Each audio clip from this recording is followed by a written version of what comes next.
ಇದ್ರ ಜೊತೆಗೆ ಮೇಡಮ್, ಗಿಲ್ಲಿ ಅಂತ ಬಂದಾಗ ನಿಮ್ದು ಗಿಲ್ಲಿದು ಒಂದ್ ರೀತಿ ನೆಕ್ಸ್ಟ್ ವರ್ಷನ್ ಕಾಮಿಡಿ ಆಗಿರ್ಬೋದು, ನಿಮ್ಮ ಮಧ್ಯೆ ತಮಾಷೆ ಆಗಿರ್ಬೋದು, ಹರಟೆ ಆಗಿರ್ಬೋದು, ಪ್ರತಿಯೊಂದನ್ನು ಹೊರಗಡೆ ಕೂತಿರ್ತಕ್ಕಂಥ ಜನ ಎಂಜಾಯ್ ಮಾಡ್ತಾ ಇದ್ರು.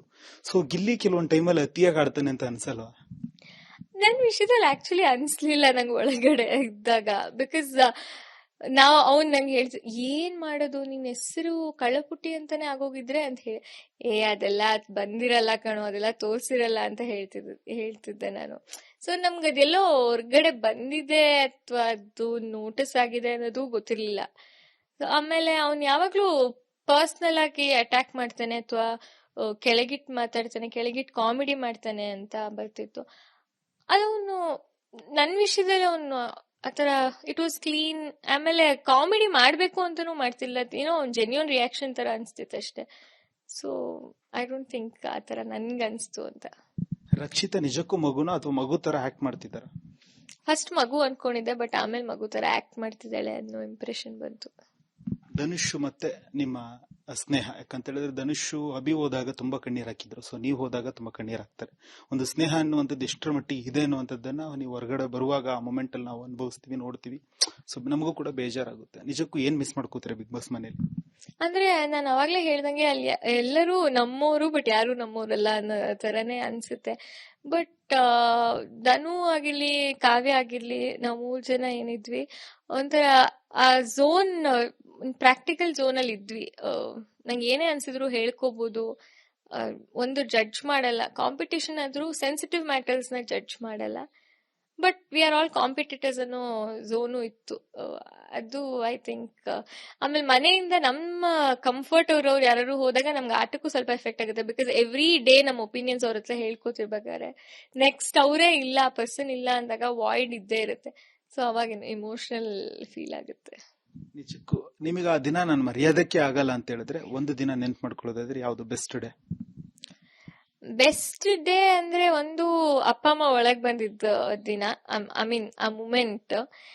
ಅಂಡ್ ಇನ್ನೊಂದು ನನ್ college week, the entire week ನನ್ನ ಎವ್ರಿ ಡೇ ಒಂಥರ ಖುಷಿಯಾಗಿ ಎದ್ದೇಳ್ತಾ ಇದೆ. ನಂಗೆ ಆ ವೀಕೆ ತುಂಬಾ ಇಷ್ಟ ಪರ್ಸ್ನಲಿ, ಅದೊಂದು. ಆಮೇಲೆ ನಾನು ಡ್ರಮ್ ಟಾಸ್ಕ್ ಆಡಿದ ದಿನ, ಅವತ್ ರಾತ್ರಿ ಏನೋ ನಂಗೆ ಒಂಥರ ಐ ವಿಲ್ ಬಿ ಸ್ಯಾಟಿಸ್ಫೈಡ್.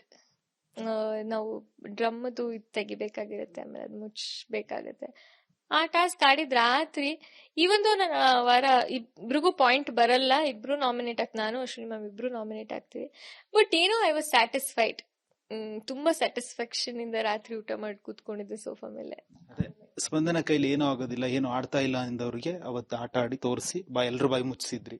ಇದ್ರ ಜೊತೆಗೆ ಮೇಡಮ್, ಒಂದಷ್ಟು ವಾರಗಳ ಕಾಲ ಪ್ರತಿ ವಾರ ಒಬ್ಬೊಬ್ಬ ಅಂದ್ರೆ ಸಿನಿಮಾದವರು ಒಳಗೆ ಎಂಟ್ರಿ ಕೊಡ್ತಾರೆ. ಆದ್ರೆ ಗಿಲ್ಲಿ ಒಂದು ಸಿನಿಮಾದಲ್ಲಿ ಅಭಿನಯಿಸಿರ್ತಾನೆ, ಸೊ ಆ ಸಿನಿಮಾದವ್ರು ಬರೋದು ಇಲ್ಲ, ಹಾಡು ಆಡೋದು ಇಲ್ಲ, ಅಂದ್ರೆ ಅಲ್ಲಿ ಪ್ಲೇ ಮಾಡೋದಿಲ್ಲ ಎನ್ನುವಂತ ಒಂದಷ್ಟು ಆರೋಪ ಇದೆ. ಸೊ ಗಿಲ್ಲಿ ಡೆವಿಲ್ ಸಿನಿಮಾದಲ್ಲಿ ಅಭಿನಯಿಸಿದ್ದಾರೆ. ಸೊ ಗಿಲ್ಲಿದೊಂದು ಪ್ರೋಮೋ ಹಾಕ್ಬೋದಿತ್ತು ಅಂತೇಳಿ ಹೊರಗಡೆ ಒಂದ್ ರೀತಿ ಚರ್ಚೆ ಇದೆ. ನಿಮಗೆ ಗೊತ್ತಿತ್ತ ಗಿಲ್ಲಿ ನಟನೆ ಮಾಡಿದ್ದಾನೆ ಅಂತ? ಹಾ ಗೊತ್ತಿತ್ತು, ಅವನು ಹೇಳ್ತಿದ್ದ.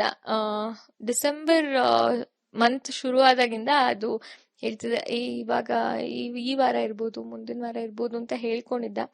ಆಮೇಲೆ ಇಂಟರ್ವೆಲ್ ಸೀನಲ್ಲಿ ನಾನು ಬರೋದು ಅಂತೆಲ್ಲ ಹೇಳಿದ್ದ. He was happy. ಇಷ್ಟು ಸೀನ್ ಮಾಡಿದೀನಿ, ಅದ್ ಕಟ್ಟಾಗಿ ಎಷ್ಟು ಸೀನ್ ಬಂದಿದೆಯೋ ಹೋದ್ಮೇಲೆ ನೋಡ್ಬೇಕು ಅನ್ನೋದನ್ನೆಲ್ಲ ಹಂಚ್ಕೊಂಡಿದ್ದ. ಈಗ ನೀವು ಹೊರಗಡೆ ಬಂದಿದ್ದೀರ ಕೊನೆಯದಾಗಿ, ಸೊ ವಾಟ್ ನೆಕ್ಸ್ಟ್ ಸ್ಪಂದನ? ಮತ್ತೆ ಆಪರ್ಚುನಿಟೀಸ್ ನೋಡ್ಬೇಕು ಏನ್ ಬರುತ್ತೆ ಬಿಗ್ ಬಾಸ್ ಆದ್ಮೇಲೆ. ಅಂಡ್ ನಾನು ಮಾಡಿರೋ ಕ್ಯಾರೆಕ್ಟರ್ಸ್ ಬಿಟ್ಟು ಬೇರೆ ಏನಾದ್ರು ಟ್ರೈ ಮಾಡ್ಬೇಕು, ಅದೇ ತರ ಮತ್ತೆ ಕ್ಯಾರೆಕ್ಟರ್ ಮಾಡಬಾರ್ದು ಅನ್ನೋದೊಂದಿದೆ. ಡಿಫ್ರೆಂಟ್ ರೋಲ್ಸ್ ಟ್ರೈ ಮಾಡ್ಬೇಕು ಅಂತ.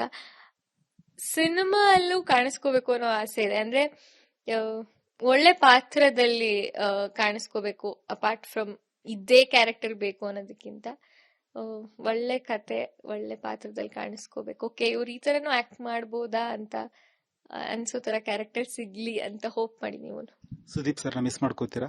ಡೆಫಿನೆಟ್ಲಿ.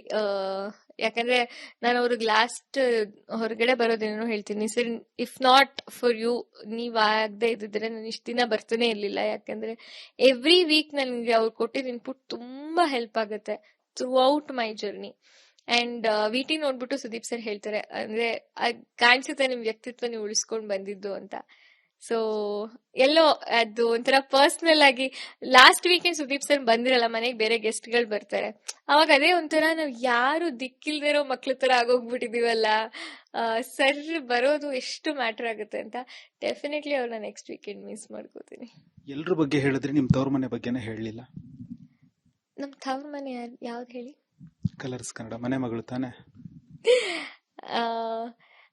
ಅಫ್ಕೋರ್ಸ್ ಕಲರ್ಸ್ ನಾನು 2 ಸೀರಿಯಲ್ ಮಾಡಿರೋದ್ರಿಂದ ಅದು ಒಂದು ಇದೆ ನನ್ಗೆ ಮನೆ ಮಗಳು ಅಂತ. And also I think Bigg Boss journey ಅಂದ್ಮೇಲೆ ನಾನು ಎಲ್ಲರ ಮನೆ ಮಗಳು ಆಗ್ಬೇಕು ಅಂತಾನೆ ಆ ಶೋಗ್ ಹೋಗಿದ್ದು ಕೂಡ. ಅದನ್ನ ಮಾಡಿದೀನಿ ಅಂತ ಅನ್ಸುತ್ತೆ ನನ್ಗೆ. And I am thankful for colours at the same time. ಯಾಕಂದ್ರೆ ಯಾರೋ ಒಬ್ರು ಆರ್ಟಿಸ್ಟ್ಗೆ 2 ಸೀರಿಯಲ್ ಕೊಡ್ತಾರೆ ಅಂದ್ರೆ it's not just one side.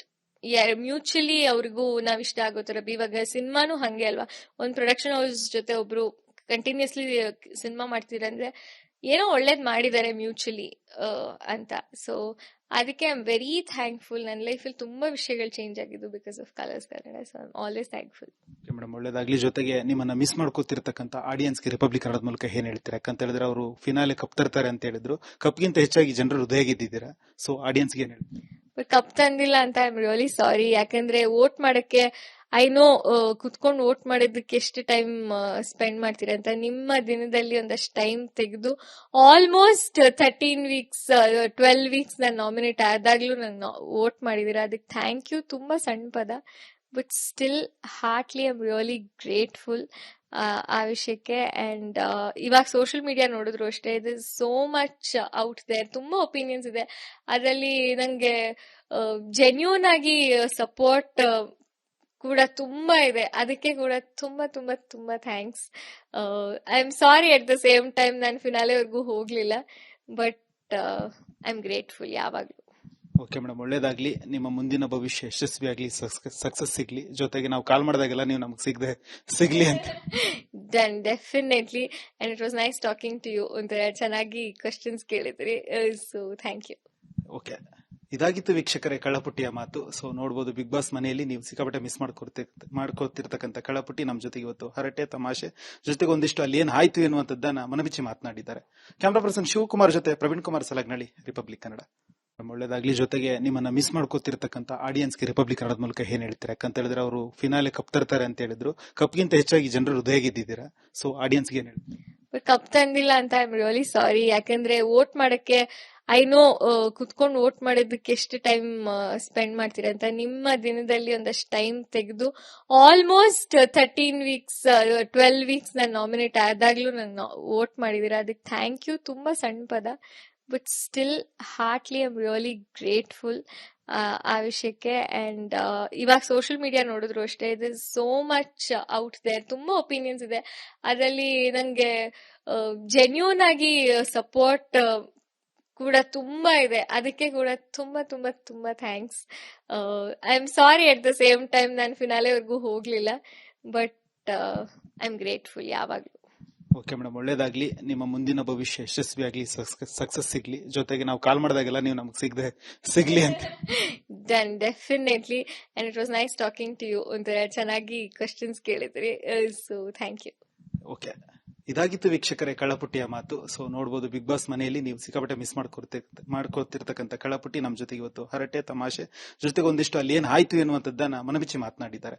Camera person Shivakumar ಜೊತೆ ಪ್ರವೀಣ್ ಕುಮಾರ್ ಸಲಗ್ನಳ್ಳಿ, ರಿಪಬ್ಲಿಕ್ ಕನ್ನಡ.